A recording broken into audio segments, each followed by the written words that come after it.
How to check mail password on Android. Hi everyone, I'm here to assist you today. Without any delay, let's jump right in. Open Google Chrome. Click on three dots at the top right corner of your screen. Then click on Settings, which is below Recent tabs and above Help and Feedback. You'll find Settings pop up. Click on Google Password Manager.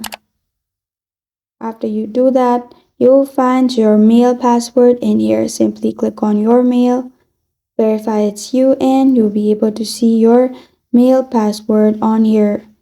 It will only be visible in here if you have saved your password on Google. This is how to check mail password on Android. Thank you for joining me today. If this video helps you out, please leave a like and subscribe for more. If you got a question or want to suggest a topic, comment below. Thank you for watching.